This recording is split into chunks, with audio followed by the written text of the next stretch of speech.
Numa rebeldia com a permissão de Deus, o salmista tenta ativar a memória de Deus e os inimigos de Paulo tentam ganhar o coração do governador. Olá, eu sou a Solange Lima, este é o Estudo das Escrituras e os textos que vamos estudar juntos hoje estão a seguir.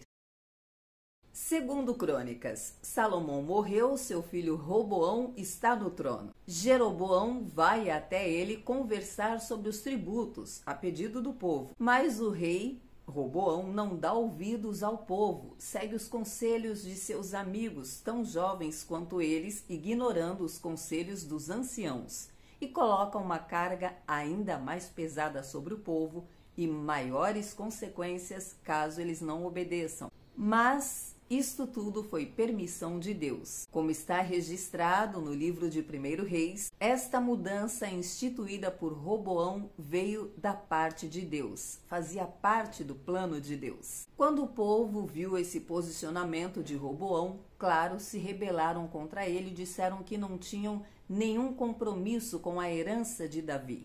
Mas Roboão continuou reinando em Judá e sendo rei dos israelitas que permaneceram ali. Ele enviou Adorão, que era encarregado dos trabalhos forçados, para negociar com o povo. Eles o mataram. Então, Roboão fugiu, pegou seu carro e correu para Jerusalém. Chegando em Jerusalém, Roboão reuniu mais de 100 homens, na verdade 180.000 homens de guerra, homens de elite treinados para a guerra, para enfrentar os seus irmãos israelitas, aqueles que resistiram ao reinado, ao jugo, na verdade, de Roboão. Mas o profeta Semaías foi usado para falar com Roboão e com o povo de Jerusalém que não lutassem contra seus irmãos. Foram impedidos, proibidos por Deus, e eles ouviram a voz de Deus e recuaram. Roboão ficou morando em Jerusalém e construiu cidades fortes. Edificou Belém, Etã, Ecoa e tantas outras. Ele fortificou, guarda esse nome, fortificou essas cidades e colocou nelas capitães, alimentos. Ele equipou cada uma dessas cidades com ferramentas, escudos, lanças, alimentos e manteve o domínio sobre Judá e Benjamim. Alguns fiéis que estavam em Israel foram buscar abrigo em Jerusalém. Isso porque, quando Jeroboão assumiu o trono, ele expulsou os levitas e os sacerdotes porque ele se rebelou contra Deus e levantou seus próprios deuses, seus próprios altares. Alguns levitas e sacerdotes que continuavam amando e temendo a Deus se refugiaram em Jerusalém debaixo do reinado de Roboão. Jeroboão, por sua vez, constituiu para eles os seus próprios sacerdotes, como lemos em 1 Reis. Mas a tribo de Judá foi sendo fortalecida porque muitas pessoas acabaram se refugiando lá contra o domínio de Jeroboão em Israel. Então o cronista relata as mulheres que Roboão, filho de Salomão, adquiriu e os muitos filhos, 28 homens e 60 mulheres. E ele, assim como tantos outros reis, tinha sua esposa preferida. Dela ele tomou um dos seus filhos, Abias, para prepará-lo e treiná-lo para herdar o trono. Quanto aos outros filhos de Roboão, ele usou de inteligência e os espalhou sobre várias cidades, os colocando ali em pontos estratégicos. Deu a eles suprimentos, armas.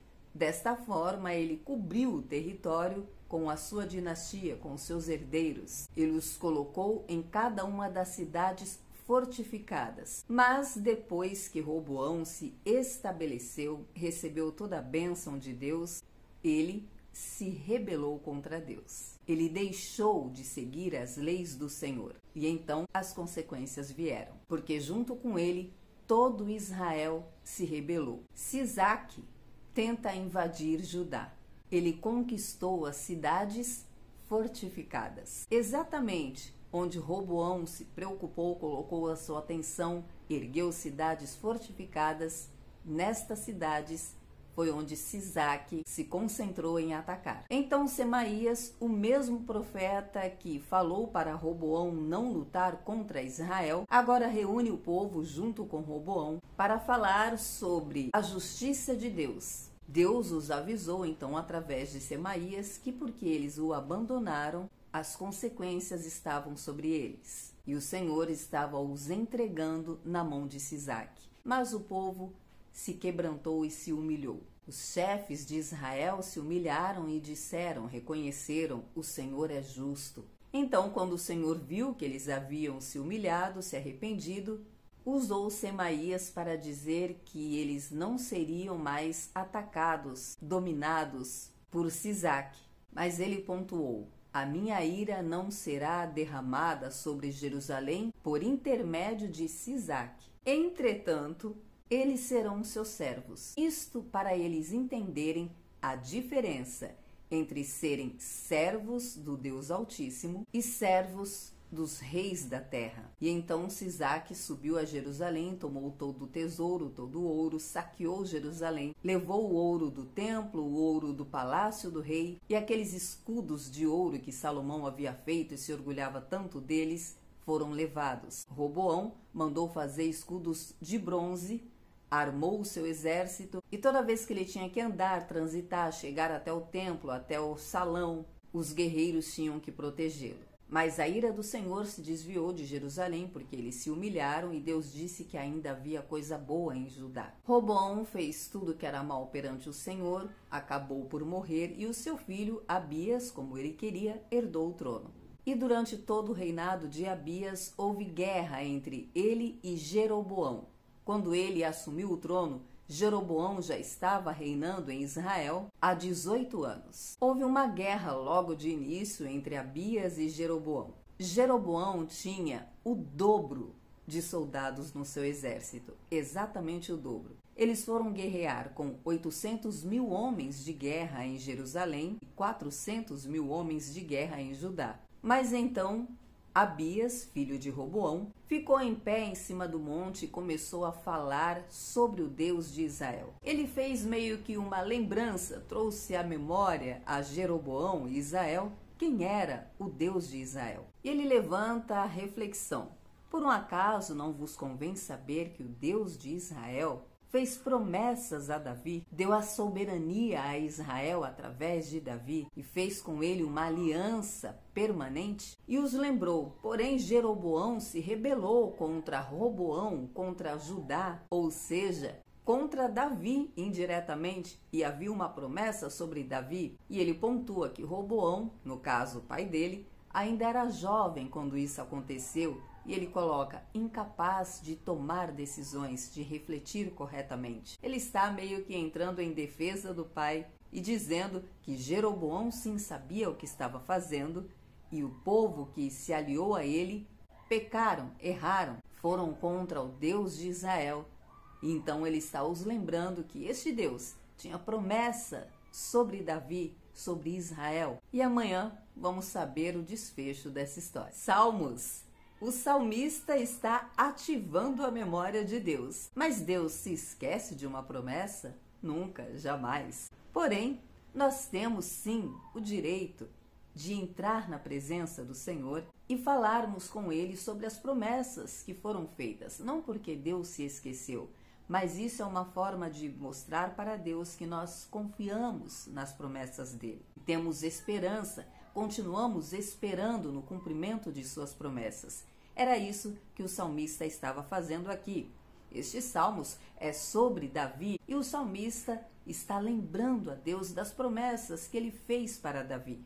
Ele começa dizendo que o Santo de Israel é o nosso rei. E começa a lembrar a Deus. Naquele tempo, o Senhor disse que colocaria uma coroa perpétua na cabeça de Davi, que os seus inimigos não prevaleceriam contra ele. O Senhor esmagaria os seus adversários. E a tua fidelidade, o teu amor estaria sempre com ele. Então o salmista está ali lembrando deste relacionamento de Deus com Davi, das promessas que foram feitas, da relação que Davi manteve com ele e o conservaria para sempre no seu amor. E amanhã vamos saber como continua esta conversa do salmista com Deus, ativando a memória de Deus. Atos dos Apóstolos. Paulo então foi levado para ser interrogado, mas o governador disse que só ia interrogá-lo quando seus acusadores chegassem. Ele está com a carta em mãos e Cláudio enviou falando tudo o que tinha acontecido e dizendo que iria enviar os acusadores de Paulo para que falassem do que ele estava sendo acusado. 5 dias depois, o sumo sacerdote Ananias, aquele que já havia mandado esbofetear Paulo, e Paulo se voltou contra ele com palavras de maldição, mas depois se retratou, este Ananias agora está indo para a defesa do seu povo contra Paulo. E nessa defesa, eles usaram uma estratégia de ganhar o coração do governador Félix. Começaram falando sobre todas as benfeitorias que ele fez. Disseram que durante todo esse reinado, todo o governo dele, o povo andou em segurança, em proteção, porque ele cuidou de tudo isso, e de fato, isso é verdade. E o argumento ali, a tentativa é de dizer, agora este homem veio desfazer toda essa paz, toda essa segurança que tínhamos, porque ele veio trazendo arruaças. E plantaram ali também uma semente, dizendo que Cláudio, o comandante que escreveu a carta, com brutalidade arrancaram Paulo das mãos dele, o que não é verdade.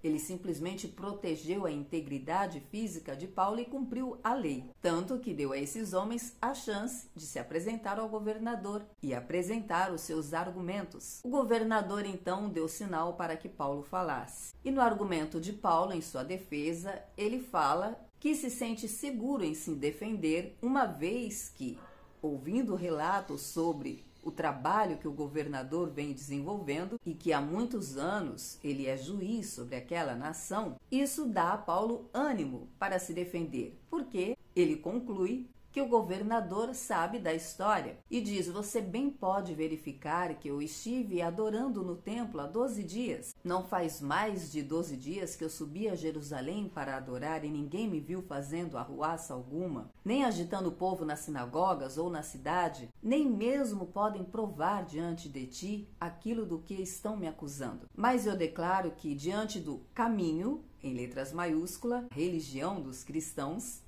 e que eles chamam de seita, Paulo está dizendo isso, eles chamam o caminho de seita, mas eu sirvo ao Deus de nossos pais e creio em tudo que está escrito na lei e nos profetas, tendo esperança em Deus como estes mesmos que estão me acusando têm, de que haverá ressurreição, tanto dos justos como dos injustos. Paulo, mais uma vez, usa esse artifício. Levanta a questão sobre a ressurreição de mortos, que afinal é sobre isso que o caminho fala. Jesus ressuscitou e é esta grande briga, é esta grande questão.